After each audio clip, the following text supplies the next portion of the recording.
कोई भी आपको पॉलिनोमियल जो होता है वो वेरिएबल की पावर होती है। तो अगर ये √2 दिया हुआ है, √2 इज अ कांस्टेंट, उसके साथ x की टर्म अगर हम लगाएंगे तो n की value should be 0, so it's a polynomial of degree 0 because this is a constant polynomial. समझ में आ गया? सेकंड सबका सही था। अब फर्स्ट किस किस का गलत था? तुम्हारा भी गलत था। ठीक है, तो सेकंड, फर्स्ट एंड फोर्थ ये तो सही था सबका। Area of quadrilateral question number 3 का आंसर सही था सबका। ये question number 4, radius of sphere is 2r, then the volume will be 32√3, 32/3, सबका सही है ये? गलत मैम है मेरा क्यों? गलत था।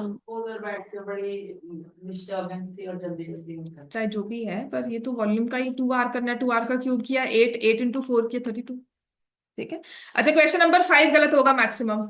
Width of the bars, width होती है ये, तो आप क्या लेते हो? कॉरस्पॉन्डिंग फ्रीक्वेंसीज तो नहीं लेते। Are proportional to corresponding class height बोलते हो ना, are proportional to corresponding heights, height लेते हैं इसको। समझ में आ गया? विड्थ कह रहे हैं, हाइट नहीं कह रहे। अगर एक बार ग्राफ ड्रॉ करते हो तो वाई एक्सिस पर हाइट आती है, एक्स एक्सिस पर विड्थ आती है ना? बार ग्राफ रेक्टेंगल की फॉर्म में बनता है। तो हमारा जो ये एक्स है किसके साथ प्रोपोर्शनल होता है? तो यहां पर आप क्लास इंटरवल्स प्लॉट करते हो, 0, 10, 20, राइट? सो ये 0, 10, 20 इनके बीच का डिफरेंस क्या होता है? क्लास हाइट्स होता है। तो यहाँ पर it should be class Heights. I could have gone, अगर मैंने जब ये क्वेश्चन दिया था ना, तो for a moment I was also thinking कि क्या होगा आंसर। तो मैंने कहा नहीं जी, फ्रीक्वेंसी तो हमारी वाई एक्सिस पे आती है, सिग्निफिकेंस तो कुछ नहीं होता है इसका, ऐसा तो है नहीं कि कुछ भी मतलब नहीं है। Spaces between two consecutive bars, bar graph में कह लो या हिस्टोग्राम में कह लो, कंसेक्टिव बार्स के बीच के स्पेसिस का कोई मतलब ही नहीं होता। ठीक हो गया? तो are proportional to corresponding heights, D part हो जाएगा। Which of the following is irrational, ये तो सबका सही होगा, सी पार्ट। ठीक है। क्वेश्चन नंबर 7, जब फैक्टराइज का होता है तो कंप्लीटली फैक्टराइज करना है, A part will be the answer. C में बेटा 2 और 1 निकल सकता है, कंप्लीट फैक्टराइजेशन होती है ए पार्ट। ए पार्ट है ना? हाँ, 6 चाहिए ना यहाँ पर। हाँ ठीक है, ए पार्ट होगा। समझ में आ गया? जब फैक्टराइज चाहिए होगा तो कंप्लीट, आपने मुझसे पूछा था, मैंने कहा था दोनों में से कौन सा मार्क करोगे, तो we need complete factorisation. This is not an answer. अगर आप किसी भी जगह चेक करोगे ये फैक्टराइजेशन उसकी इस फॉर्म में लिखी होगी, this is the wrong answer because I can again factorise it, I can take 2 common. ठीक हो गया? Question number 8 has how many solutions? Infinitely many. Remainder का आंसर क्या है? 9 का आंसर इज 9, सी पार्ट। ठीक था सबका ये? नहीं, क्यों गलत था ये? कैलकुलेशंस दोबारा से करो ना। अब रिमाइंडर निकालना तो सिर्फ 2 डालना है उसमें, तो देखो उसमें क्या गलती हुई है आपकी। क्या नहीं बच्चे, एक इक्वेशन के बहुत सारे सॉल्यूशंस होते हैं, इनफाइनाइटली मेनी। तो sometimes the right infinitely many, I have seen there are cases where the right many की जगह लिख देते हैं मेनी मोर देन 3 सॉल्यूशंस। तो ऑब्वियसली मोर देन 3 मतलब 4, 5, 6 जितने मर्जी हो जाए। They write 1, 2, 0, more than 3. So you can have more than 3. Question number 10 का आंसर, ये भी थोड़ा ट्रिकी हो जाता है, मुश्किल नहीं है, ट्रिकी है। क्वेश्चन नंबर 10 का आंसर बी पार्ट। देखो ए है 1 raise to power -1 minus of -1 raise to power 1। 1 की कोई भी पार होगी तो 1/1 ही हो गया ना, तो ये 1 आ गया। माइनस ऐसे ही रहा, -1 की कोई भी पार होगी तो -1, 1 ऑड पार है ना, -1 ही रहेगा, तो 1 + 1 इज 2। इसलिए ट्रिकी क्वेश्चन, मुश्किल नहीं कहेंगे लेकिन ये ट्रिक में जरूर आ जाता है कि हाँ समझ नहीं आता। क्वेश्चन नंबर 11 का आंसर तो बहुत इजी था, D part. Question number 12 is a 13th। हाँ नहीं बच्चे, फिर कैलकुलेशन में गलती है ना। 11th is D.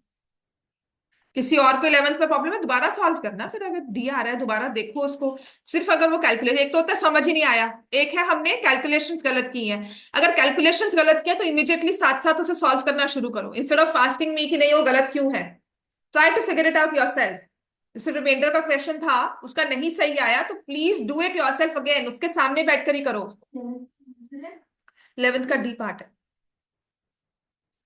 12th का ए, 13th इज सी, 14th तो दिवाली से पहले, क्योंकि यार 28 से 29 30 दो दिन क्लास, 31st भी क्लास होगी, तो जितने भी दिन क्लास है हम लोग पढ़ाई कर लेते हैं, टेस्ट नहीं ले रही, ठीक है। 31st को अगर हुआ तो I keep an MCQ test again, सिर्फ एमसीक्यू, सरफेस एरिया वॉल्यूम भी नहीं रखती। हाँ, 31st को नहीं ना, फर्स्ट को कर रहे हैं।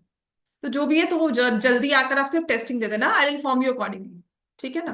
बिकॉज फर्स्ट सेकंड थर्ड तो छुट्टी होगी होगी, फोर्थ भी हो, फोर्थ ही छुट्टी होगी आपकी, फर्स्ट सेकंड थर्ड तो मुझे लगता है कि सेकंड को बुलाना थोड़ा सा वही हो जाएगा, दिवाली के इन बिटवीन। आ जाओगे सब? नहीं आएंगे, वो पहले ही ना कर रहे हैं। क्वेश्चन नंबर 14, 31st तक सब आ जाओ, 31st आपको जल्दी क्लास कर लेंगे, अगर छुट्टी है स्कूल से तो will have it in the afternoon, like 2 to 3 class रख के सिर्फ टेस्ट रख लेते हैं, तो दैट एमसीक्यू टेस्ट हमारा कंप्लीट हो जाए। मेरे लिए भी उतना ही काम है, मुझे भी टेस्ट बनाना है, मेरे पास कोई बना बनाया टेस्ट नहीं है ऐसे, ठीक है। कल की बात देखो, तुम अपना देखोगी, उसके लिए मैं कुछ नहीं कर सकती। क्वेश्चन नंबर 14 हो गया डी पार्ट, 15th का C part, 15th everyone done, 16th is B, 17 A, 18 B. 18 सबका हो गया था, 18th नहीं हुआ। 18th में ABCD is a parallelogram, draw करो, लिखो, बनाओ parallelogram ABCD. E is the mid point of BC. तुमसे सॉल्व हो गया था ये क्वेश्चन 18th? फिर तुम उस टाइम क्यों कंफ्यूज हो रही थी मुझे, तो क्यों कर रहे थे दूसरे को? हाँ, ऐसा ही था। So DE when produced and AB when produced meet at point F such that DE is equal to EF. तो इसमें ना आपके पास E मिड पॉइंट तो दिया ही हुआ है, तो CE BC के भी इक्वल है, लेकिन वो DF का मिड पॉइंट भी है, तो by mid point theorem this line is parallel to this, starting from mid point of one side parallel to other side bisects the third side, तो therefore B is also the mid point of AF। बाकी triangles को congruent करना है वो भी कर सकते हो, B is the mid point of AF। अगर आपने करना है तो आपका ये वाली दो लाइन सेगमेंट्स इक्वल है, CE is equal to EB, E is the midpoint, DE is equal to EF, again E is the midpoint and vertically opposite angles, तो आपका DC साइड जो है वो BF के इक्वल आ जाएगा and DC is also equal to AB. Either I can go by midpoint theorem, prove that B is the midpoint of AF in triangle ADF, or we can go for triangle ECD is congruent to triangle EBF। दोनों वैसे कर लोगे आपके पास 2AB ही आएगा, AF is equal to 2 times AB। इतना clear हो गया सबको? ठीक है, ये क्वेश्चन कर लेना, क्योंकि 10th में भी ऐसा ही क्वेश्चन है, पैरेललोग्राम की लाइंस पे ऐसे एक्सटेंड कर दिया, ई रैंडम पॉइंट दिया होता है उस केस में, मिड पॉइंट नहीं दिया होगा। अगर मिड पॉइंट भी दिया है, there are questions based on parallelogram which have come in your papers also, boards में भी आए हुए, ठीक है। तो ये सब चीजें हमने सीख लेनी है ताकि 10th में भी हम लोग करें। क्वेश्चन नंबर 19 तो डायरेक्ट बुक से था, 20th 21st, हाँ, radius half, height is double, volume will be half, radius half हुआ, वॉल्यूम में डालो।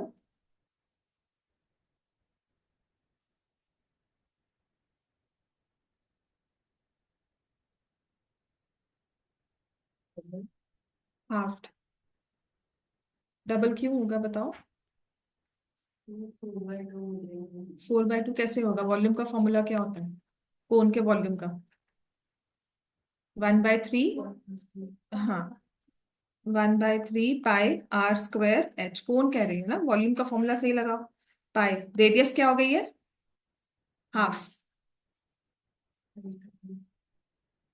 हाँ बता, 4 कहाँ पे आया है?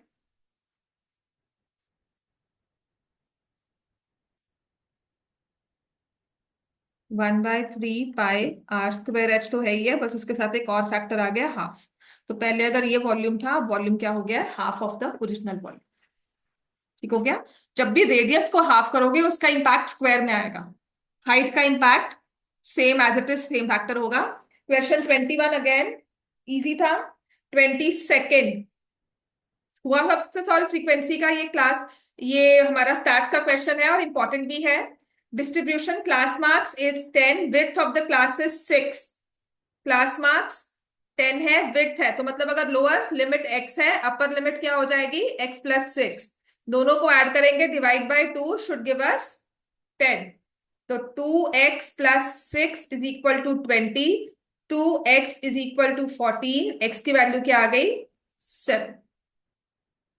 सो उसने अपर लिमिट पूछा है तो अपर लिमिट आपने प्लस करके 13 बना देना है, ठीक है। This is the lower limit, upper limit will be x plus 6 which is 7 plus 6 which will be 13। समझ में आ गया? कुछ नहीं है, ये आपके प्रीवियस ईयर जो फाइनल बोर्ड्स मतलब फाइनल आपके क्लासेस के वेरियस स्कूल्स के पेपर्स थे ना, मैंने उन्हीं से एमसीक्यू बना दिए थे कि लेट्स सी कि उसमें कितना स्कोर कर पाते हो।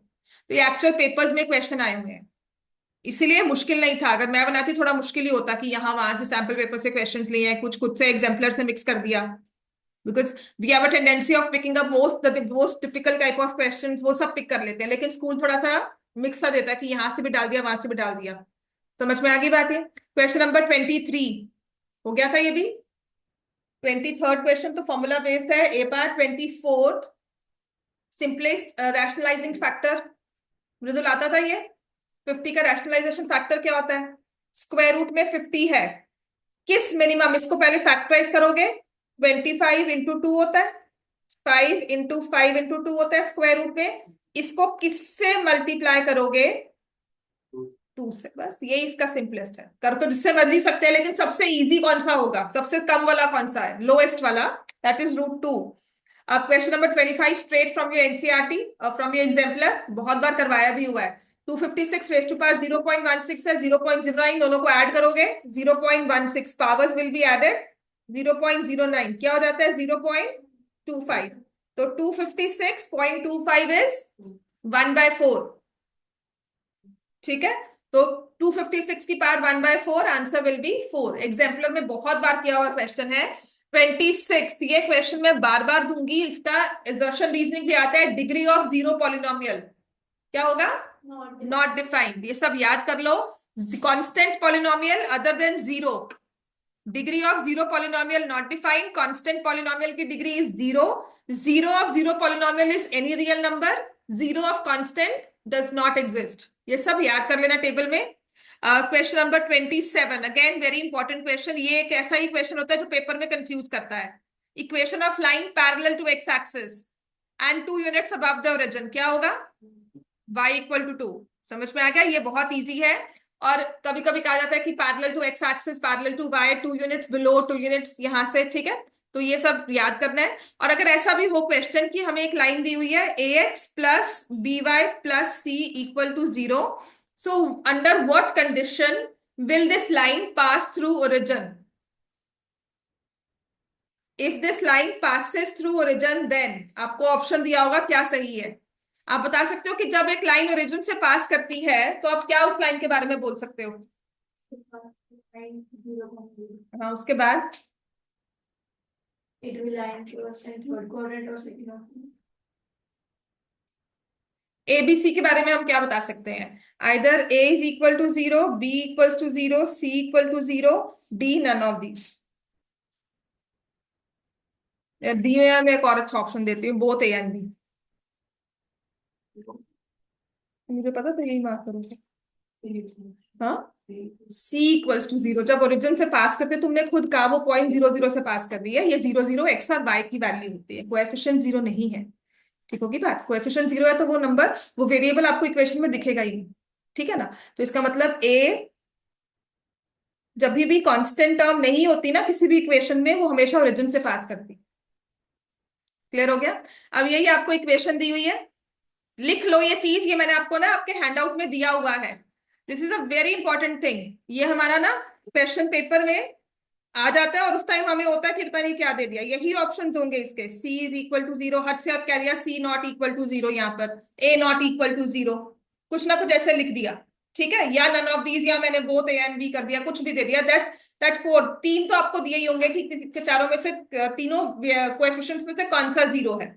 Now it says this line is parallel to x axis, पहले पासिस थ्रू ओरिजिन था ना, फर्स्ट ऑप्शन में हमारे पास था पासिस थ्रू ओरिजिन। तो आपके लिए condition I c equal to 0, answer था। अब सेकंड है, it is parallel to x axis, parallel to x axis है, x 0 नहीं होगा ना, अगर पैरेलल टू एक्स एक्सिस है तो किस फॉर्म में होगी? लाइन बनाओ, एक्स एक्सिस वाई एक्सिस बनाओ, बनाया करो। अगर सीखना है ना, इसको तुक्के मारने से अच्छा है हम लोग इसको ग्राफ से सॉल्व करें, अगर हमें समझ नहीं आता। If a line is parallel to x axis y axis बनाया, ये एक्स है और ये वाई है, इस लाइन को एक्स को पैरेलल होना है, तो ये वाई को इंटरसेक्ट करते हुए जा रही है ना, तो कुछ वाई इक्वल टू के की फॉर्म में होगी, कोई भी नंबर होगा, 2/3, 4/9, कोई भी नंबर हो सकता है। नाउ इट सेज अगर इसमें y कोएफिशिएंट है, इसमें क्या नहीं होगा, x वाली टर्म नहीं होगी, तो x वाली टर्म को हटाने के लिए क्या जरूरी है, a should be equal to 0। लिखो इस चीज को, इसमें से कोई भी एक, मैं नहीं कहती कि पेपर में आएगा, लेकिन जिसके पेपर में आ गया ना, उसने यहां पर ये गड़बड़ करके ही आनी है। आपको जब भी किसी लाइन के बारे में कहा जाता है, आप उसके एक्स और वाई को 0 नहीं कर सकते, एक्स और वाई तो रैंडम पॉइंट्स हैं, उनके कोएफिशिएंट्स को बता सकते हो, और वो कोएफिशिएंट्स के बारे में ही पूछ रहा है आपसे। समझ में आ गई बात? ये पैरेलल टू वाई एक्सिस, अगर पैरेलल है वाई एक्सिस को, देखो वही लाइन है हमारी, वाई एक्सिस को कहीं भी पैरेलल होगी तो वो एक्स की टर्म एग्जिस्ट कर रही है, वाई की टर्म नहीं कर रही, तो आप क्या करोगे, b इक्वल टू 0। समझ में आ गई बात? ये हमारे पास 27th क्वेश्चन हो गया, विच इज लिटिल डिफरेंट, पर ये पेपर में आया हुआ है। How many lines can pass through a given point, ये यूक्लिड्स का हो गया, मोर देन 3 लाइंस एंड एंगल्स में से भी कह सकते हो, बट यहाँ पर इनफाइनाइटली मैनी लिखा हुआ था, तो मैंने इनफाइनाइटली मैनी को चेंज करके लिखा मोर देन 3, तो आपका आंसर 1 2 0 में से मोर देन 3 होगा। समझ में आ गई बात? Then next, you can not say exactly 3 नहीं होगा, लेकिन more than 1, more than 0, more than 2, वो सब चीज है, ठीक है। Then in the given figure 29 question हो गया, तो सबसे ये आपके लाइंस एंड एंगल्स का क्वेश्चन है, ट्रायंगल्स दोनों कॉन्ग्रुएंट करने हैं 4 centimetre. Volume of cone, base area दिया हुआ है, हाइट 12 दी हुई है, सो 1/3 बेस एरिया मतलब 154, हाइट क्या दी हुई है 12। अगर आपको समझ में आता है कि 1/3 पाई आर स्क्वायर एच है, अदरवाइज बेस एरिया से रेडियस निकालकर फिर वॉल्यूम निकाल सकते थे अगर आप उस रूट से जाते। फिर 31st क्वेश्चन, यहां पर आंसर 3 यूनिट्स होता है, इसमें आपको वॉल्यूम दोनों और सरफेस एरिया को इक्वेट करना है। अब आते हैं जर्शन रीजनिंग पर, हो गया सबका? जहां पे मुश्किल आई है जर्शन रीजनिंग में, 30th क्या था, वॉल्यूम ऑफ अ कोन दिया, वॉल्यूम ऑफ कोन का फॉर्मूला क्या होता है? 1/3 हाँ, 1/3 पाई आर स्क्वायर एच लिख, और दिया क्या क्या हुआ है, बेस एरिया और हाइट। क्वेश्चन देखो ना, क्या दिया हुआ है हमें, बेस एरिया और हाइट, तो तुम्हें वॉल्यूम का फॉर्मूला है 1/3 pi r square h. 1/3 base area कितना दिया है 154, हाइट कितनी दी है 12, तो आपने इसे 4 से मल्टीप्लाई, ठीक है, सो आंसर कितना आएगा 616। 32nd क्वेश्चन, जो हमारी असर्शन रीजनिंग स्टार्ट हुई, तो इसमें कहा हुआ है the point of the form a comma minus a lies on the line x plus y equal to 0, assertion is true or false? assertion true है, false true। अब उसने कहा any point which satisfies the equation is the solution of the equation, true। तो assertion explains reasoning explains assertion, answer क्या होगा,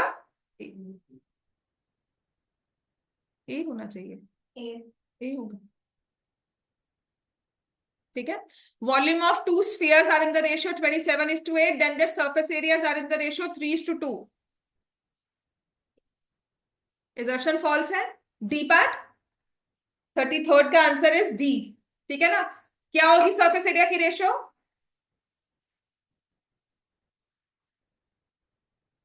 अगर volumes की ratio 27:8 है, what is the ratio of surface areas, radius की रेशियो क्या होगी 3:2, सरफेस एरिया की रेशियो क्या होगी 9:4। तो ये क्वेश्चन बहुत बार पेपर में आता है और बोर्ड्स में भी आता है ऐसा क्वेश्चन। 34th का ए पार्ट, assertion इज राइट, क्यों? ये 2/5 है और ये 3/5 है, तो 20 किया हुआ है ना इसको, इंटू 4 कर दिया, तो आपके पास आ गया 8/20 और ये आ गया 12/20। 10 से कर लो, पर यहाँ पे 20 दिया हुआ है ना, तो आपको ये चेक करना है कि ये ना करते हैं। और वैसे भी उसने क्या लिखा हुआ है, हाफ ऑफ 2/5 प्लस 3/5, उसको फर्दर 2 से कर दिया, ठीक है ना।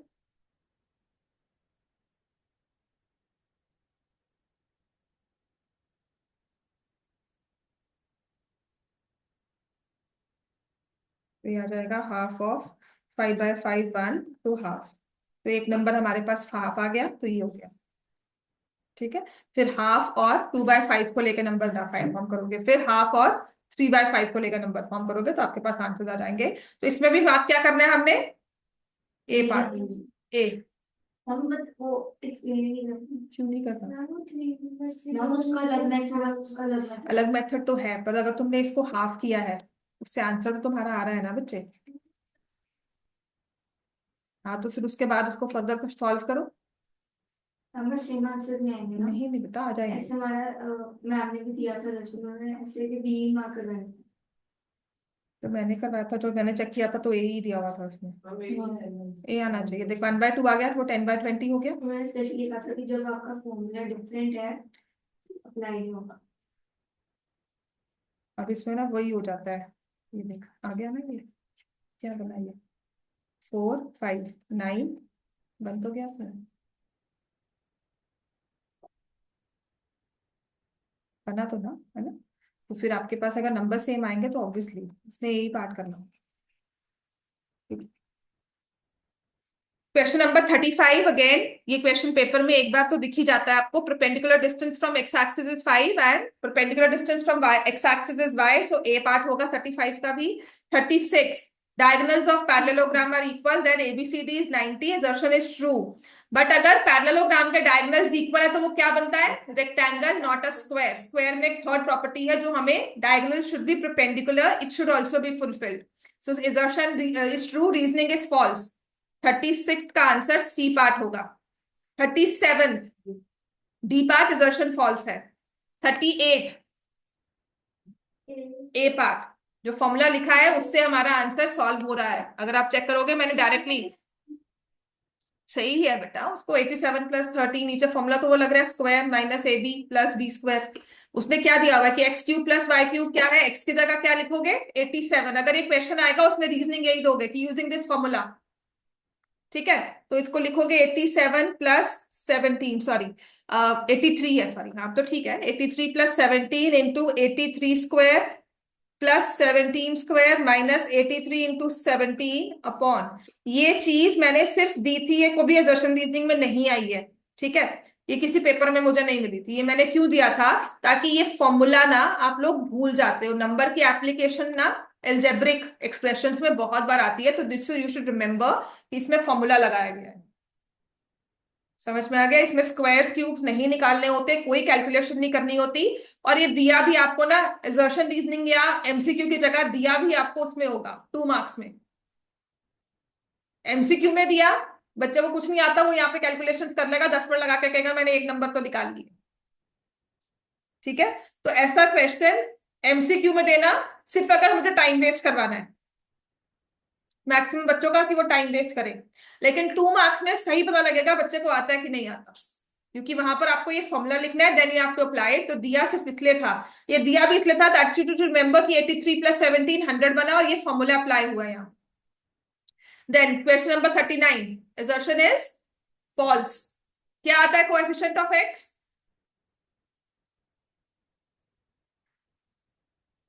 कोएफिशिएंट ऑफ x क्या आएगा, a plus b x square plus a plus b x plus a B.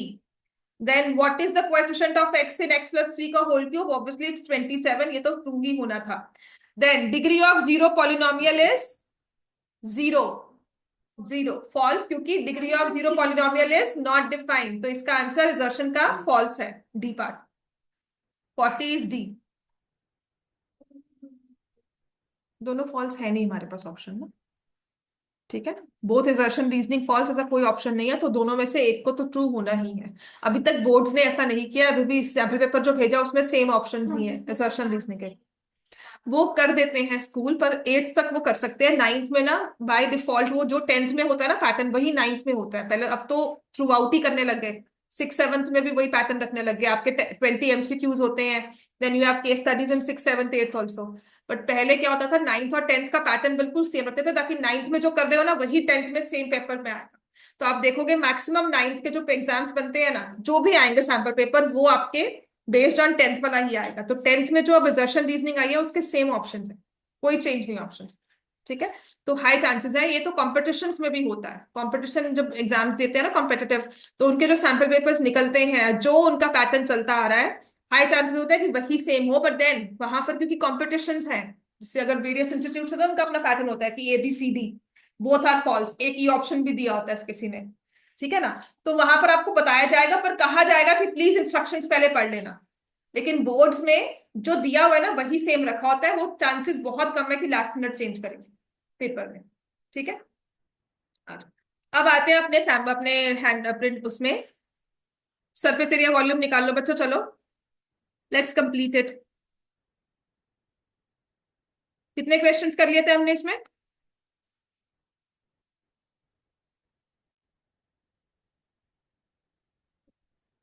हाँ, 33 किए थे।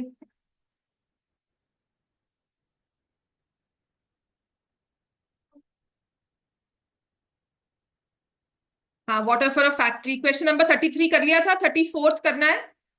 Now this is a very important question, question number 34। ये क्वेश्चन बहुत ही इंपॉर्टेंट है। सेमी सर्कल वाला मेरा पेज गुम हो गया, तो मेरे पास एक क्वार्टर सर्कल है। The most important thing is how do we form this, हमने इसे सॉल्व कैसे किया है। आपको एक सेमी सर्कल दिया हुआ है इस फॉर्म में। ठीक है, you given a semi circle, एक क्वार्टर सर्कल जैसे मेरे पास है। तो क्या होता है, जैसे ये सेमी सर्कल ड्रॉ किया हुआ है, इसमें से कोन बनानी है। तो आपने ये पॉइंट लिया सेंटर। अब मैं क्या कर रही हूँ, कुछ इस तरह से लिख रही हूँ, दो रेडियाई आमने सामने आ गई, ये वाला पोर्शन यहाँ पर, ये वाला पोर्शन यहाँ पर, ओ ये सेंटर, ये ए पॉइंट यहाँ आया और बी पॉइंट यहाँ आया। और जो ये पूरा इसका आर्क था, सेमी सर्कमफ्रेंस था, वो आधा वो ऐसे चला गया। कैन यू सी, एक कोन बन जाएगी ये, समझ में आ गई। तो वेनेवर किसी भी सर्कल के पोर्शन को, जिसे हम सेक्टर कहते हैं, आगे पढ़ोगे, या सेमी सर्कल को या क्वार्टर सर्कल को, आपने बाउंडिंग रेडियाई को ज्वाइन करके एक कोन बनाई है, तो कुछ इस तरह से बनेगी। ठीक है, तो कभी भी सेमी सर्कल आएगा अभी आपको, या क्वार्टर सर्कल आएगा, 1/4 ऑफ अ सर्कल या सेमी सर्कल। समझ में आ गया, कुछ और नहीं आएगा नाइन्थ में। इनको हमने बाउंडिंग रेडियाई को, इनकी रेडियाई जो दो रेडियस दी हुई है, इसको ज्वाइन करके ऐसे कोन बनाई है। राइट, तो उस केस में क्या होता है लिखो। अभी एक लौता ही क्वेश्चन है, when two bounding radii of a semi circle are joined. एक सेमी सर्कल है, this is O, this is A, this is B, इसको ज्वाइन किया, तो O is the top most point, apex point, A यहां आ जाएगा और B यहां आ जाएगा। तो जो आपकी ये सरकमफ्रेंस है, it will go like this, ये आपस में ऐसे ज्वाइन हो रहे हैं, तो ये कुछ इस तरह से कोन बन जाएगी। समझ में आ गया, ये पॉइंट ओ है, ए और बी इकट्ठे जुड़ गए, मर्ज हो गए। तो इस केस में क्या होता है, radius is 21 centimetre in case of semi circle, radius is 21 centimetre.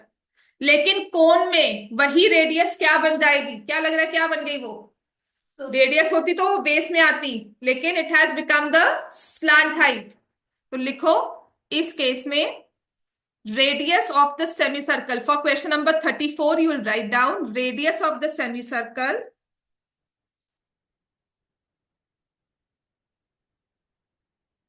is equal to slant height। हाँ जी, कलरिंग कलर अगर बंद होगी हमारी तो लिख लो, slant height of cone, है ना, हमारी ये आर्ट क्लास ना बने। radius of semicircle is equal to slant height of the cone।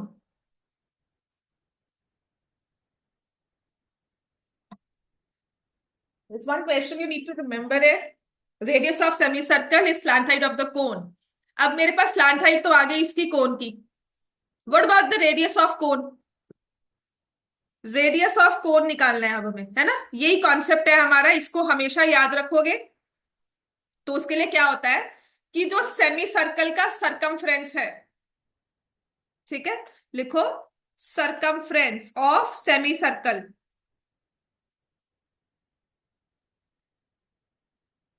is equal to base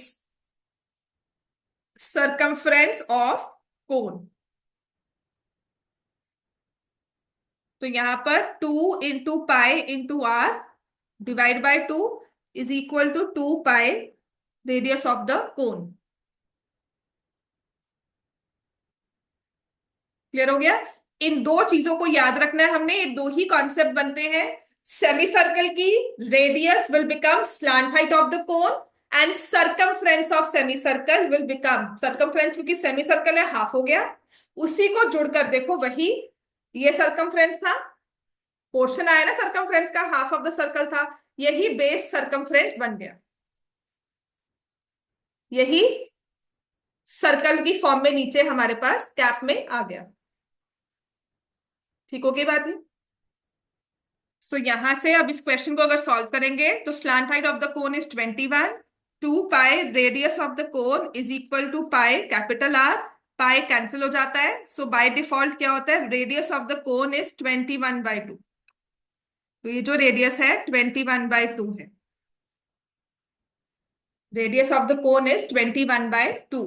अब आपको कहा जाता है इसमें चांसेस वही होते हैं कि कर्व्ड सरफेस एरिया निकालो.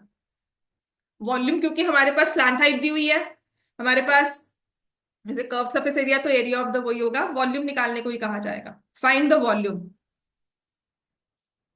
ठीक है. So you have the slant height, we have the radius of the base of the cone. एक मिनट दे मुझे बस. नेक्स्ट, अरे चल मैं आ रही 2 minute. So radius of the base of the cone, radius of the base of the cone is 21/2. Clear हो गया ये. ठीक है. नेक्स्ट क्वेश्चन देखो, इसका क्या पार्ट था, नेक्स्ट में क्या लिखा हुआ है, फाइंड द,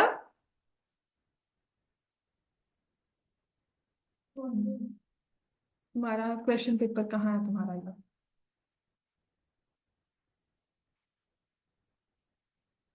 तुम ऐसे बैठी हुई हो कि ठीक है काम करवा रही हो, कुछ करो आगे, कुछ करो, मतलब you are sitting in uninterested in the class की बस खत्म हो हम चले. नेक्स्ट उसने वॉल्यूम कहा हुआ है एंड टोटल सरफेस एरिया कहा हुआ है. कर्व्ड सरफेस एरिया नहीं पूछा जाएगा. हाँ, total surface area we can find out. Total surface area will be pi r l plus pi r square. तो पाई आर एल क्या होगा, पाई 21/2 इंटू 21 और पाई आर स्क्वायर 21/2 का होल स्क्वायर. टेस्ट देना आपने. ठीक.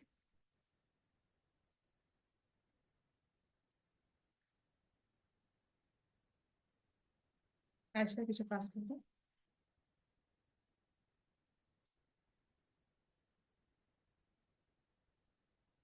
क्लियर हो गया.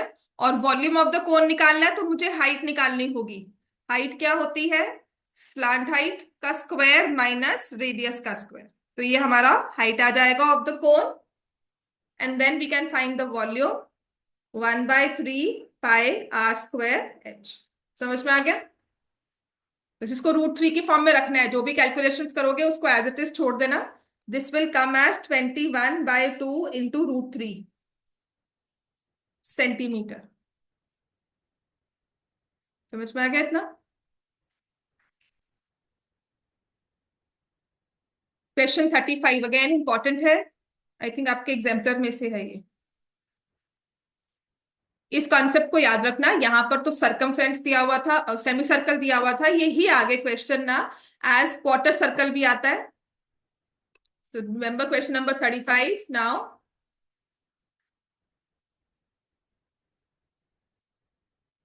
इसमें लिखा हुआ है cloth having an area of 165 square metres is shaped into the form of a conical tent जिसकी रेडियस बनाई 5 मीटर.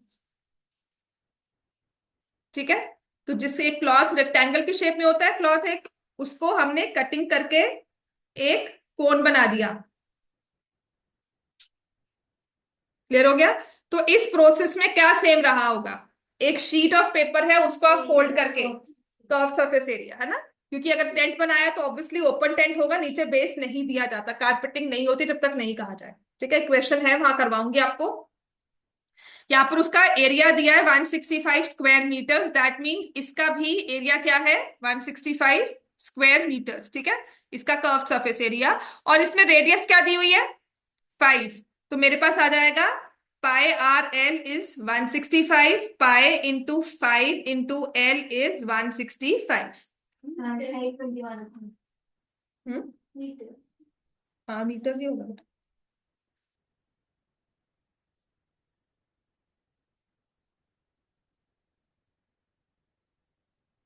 तो फर्स्ट क्वेश्चन इट सेज हाँ में नहीं, ये तो हमने पता है कि ये स्लैंट हाइट हम निकाल सकते हैं, ठीक है ना।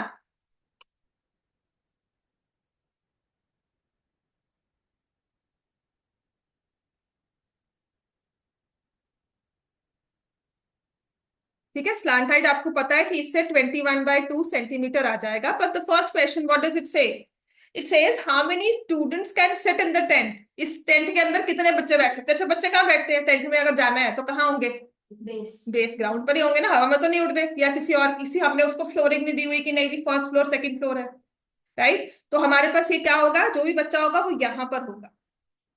ठीक है, तो अगर मैं इस चीज को कंसिडर कर रही हूँ तो मैं क्या निकालना चाह रही हूँ, area, base area, base circle की फॉर्म में तो सर्कल का एरिया, है ना। तो कहते हैं एक बच्चे को कितनी जगह चाहिए, 5/7 स्क्वायर मीटर्स, कितना एरिया है हमारे पास और कितने बच्चे अकोमोडेट हो सकते हैं। ठीक है, तो number of students who can sit in the ground on in the tent, तो हम क्या करेंगे, area of the circle, base area of the circle which is pi into 5 का square divided by space occupied by each child. 78.57. बिल्कुल सही answer आएगा इसका, exemplar का है ना 110। तो भी कह रही हूँ बैठ कर अच्छे से पढ़, कैलकुलेशन तुम्हारी हवा में उड़ती है हमेशा। तो ये तीसरी या चौथी बार चैप्टर कर रही होगी, उसके बाद भी कैलकुलेशन में गड़बड़ है। ठीक है, क्लियर हो गया बच्चे ये सबको। How many students can sit in the tent, तो हमें क्या करना है, बेस एरिया, क्योंकि एरिया पे ही बैठेंगे जितना हमें स्पेस दी हुई है, तो base area divided by the given space occupied by 1 student 5/7, तो इससे हमारे पास आंसर आएगा 110 स्टूडेंट्स। अब क्या है, find the volume of cone, आपके पास इसकी स्लैंट हाइट है which is 21/2, you have the radius 5, you need to find the height. 110 सबका आ गया। अब हाइट नहीं 5 दिया ही हुआ है ना बेटा, रेडियस तो 5 दिया हुआ है। ठीक है, तो हाइट निकालने के लिए हम क्या करेंगे, 21/2 का होल स्क्वायर माइनस 5 का square under root, height is 21 का स्क्वायर 441 माइनस 25, हाइट इज 341 का स्क्वायर रूट बाय 2। अब ये आप कैलकुलेशन कर भी सकते हो, वॉल्यूम ऑफ द कोन मैं लिखूंगी 1/3 पाई 5 स्क्वायर, और ये होगा 341/2। अगर मैंने ये 3 मार्क्स में क्वेश्चन दिया देन आई एक्सपेक्ट कि आप इस 341 को सॉल्व करोगे। समझ में आ गया, पाई को 3.14 यूज कर सकते हो। इतना क्लियर है सबको बच्चे, थोड़ी एक्सपेक्टेशंस यहाँ पे कैलकुलेशंस में आ जाती हैं यहाँ पर, तो इतना हम कर सकते हैं, इसको बस अप्रोक्सीमेट करना है which is not that difficult कि हम इतनी लंबी कैलकुलेशन नहीं कर सकते, right. And I have scene 25 also, उससे मल्टीप्लाई करना भी आसान है। Question 36 again, different type of question है, बस 36 तक करते हैं, उसके बाद हम कल करेंगे। कल आपकी क्लास है, ठीक है, same timings 4 to 5, 4:15, if you can come at 4 also that's also fine. आकर हमने ये हैंड आउट ही कंप्लीट करना है, इसके अब सारे क्वेश्चन, सारे वाले जो क्वेश्चन है बहुत जरूरी है, इसमें कोई ऐसा नहीं है रेपिटेटिव वाला क्वेश्चन नहीं होगा। ठीक है, सभी एक एक क्वेश्चन मुझे क्लास में करवाना है, क्योंकि इसमें से पेपर में क्वेश्चन आएगा ही आएगा, एक क्वेश्चन किसी स्कूल के एक पेपर में आ जाएगा। अब मैं क्या बताऊं किसके स्कूल में आएगा, वो कॉन्वेंट में आएगा या बीसीएम में आएगा, I can not pin point one, ठीक है ना, इसलिए हमें करना ही है सारा ही। और अभी तो आपके सभी के पेपर्स में है ये क्वेश्चन, ये चैप्टर, है ना, तो इतना ही कर लो, आपकी बुक के 4 एक्सरसाइजेस प्लस ये, और 2 बार कर लोगे ना आपके क्वेश्चन सॉल्व हो जाते हैं। इट्स नॉट दैट डिफिकल्ट कि नहीं होंगे, आपको सिर्फ कॉन्सेप्ट चाहिए आने के लिए। A conical tent is to accommodate 11 person. ठीक है, कोनिकल टेंट बना है, उसमें 11 पर्सन बैठ सकते हैं। Each person must have 4 square metres of space on the ground. हर एक बंदे को 4 स्क्वायर मीटर स्पेस चाहिए ग्राउंड में, और 11 बंदे बिठा सकते हो, तो इसका मतलब क्या हो गया? 44 स्क्वायर मीटर्स क्या हो जाएगा? Area of the circle. Area of the base which is a circle. तो हमारे पास बेस एरिया क्या आ गया? 44 square metres and 20 cubic metres of air to breathe. 11 बंदे आ सकते हैं, तो वॉल्यूम क्या हो जाएगा? 220 cubic metres. Now you can find the height of cone. समझ में आ गया? जब 11 बंदे अकोमोडेट हो रहे हैं और कहा गया है कि हर एक को 4 स्क्वायर मीटर स्पेस चाहिए, तो इसका मतलब बेस एरिया इज 44 और 20 क्यूबिक, क्यूबिक वॉल्यूम में आ जाता है, क्यूबिक मीटर के हिसाब से volume is 220 cubic metres. Then you need to find the height of कोन।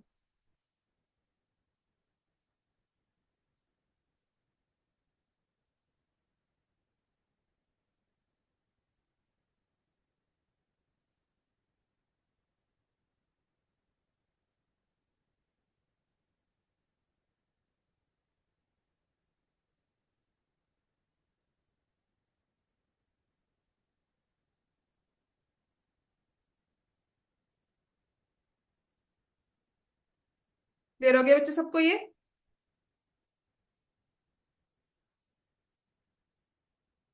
ठीक है।